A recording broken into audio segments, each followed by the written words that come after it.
Assalamualaikum warahmatullahi wabarakatuh. Nama saya Pinkan Ismaya, saya kelas 12 farmasi, bidang kefarmasian. Di sini saya akan menjelaskan tentang informasi tentang obat. Obat adalah bahan atau panduan bahan-bahan obat yang siap digunakan untuk mempengaruhi atau menyelidiki sistem biologi atau menyelidiki sistem fisiologi atau keadaan patologi dalam rangka penetapan diagnosis, pencegahan, penyembuhan, pemulihan, peningkatan kesehatan, dan kontrasepsi.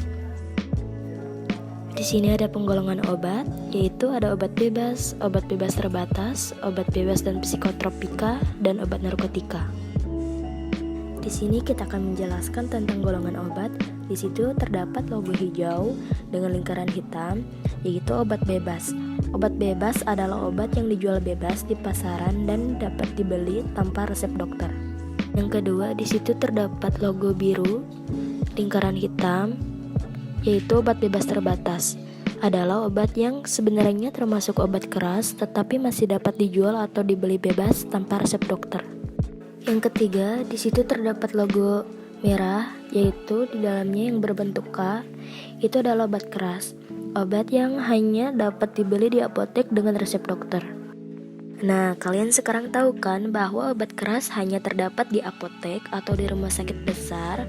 Obat ini tidak boleh dibeli tanpa resep dokter ya.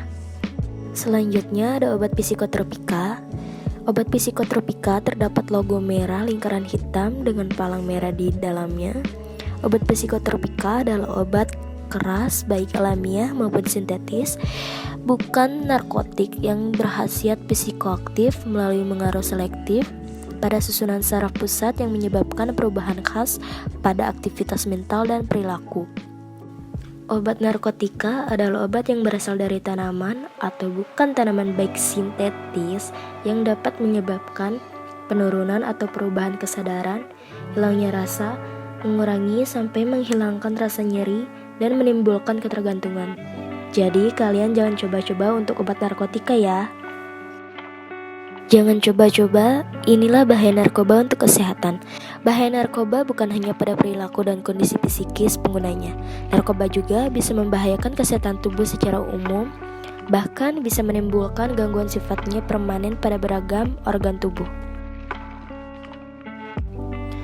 Berawal dari rasa penasaran dan kesenangan sesaat, banyak pengguna narkoba yang justru terjebak dalam jeratan obat-obatan terlarang ini.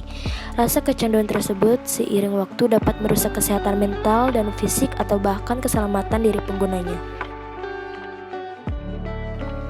Yang kedua, informasi pada kemasan, etiket, dan brosur.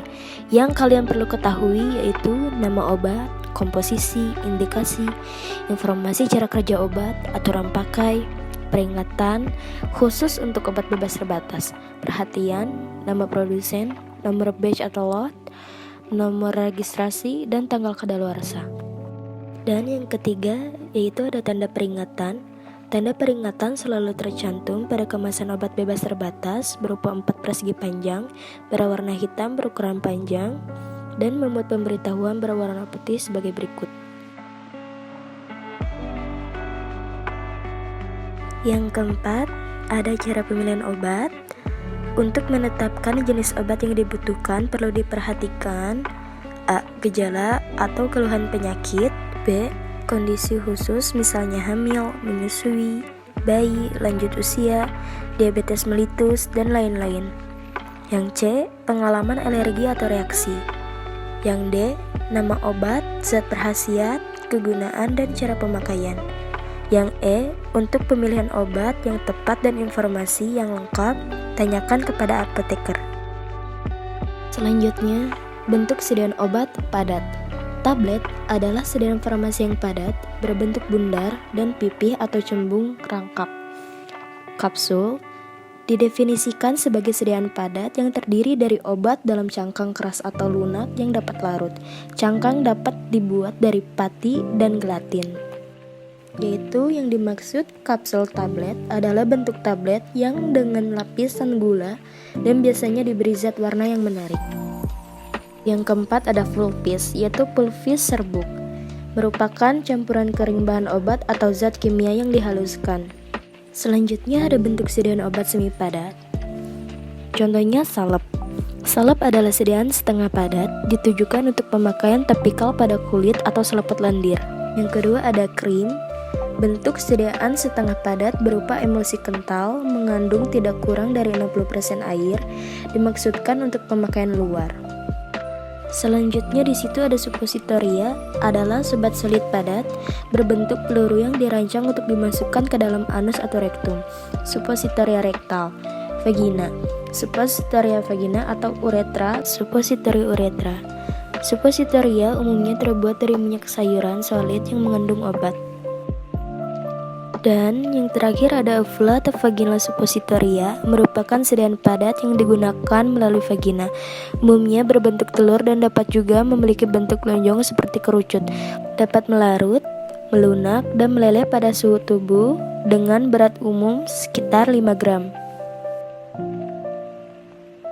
Sekian dari saya, mohon maaf bila ada kata-kata yang kurang enak atau ada kata-kata yang kurang jelas. Wassalamualaikum warahmatullahi wabarakatuh.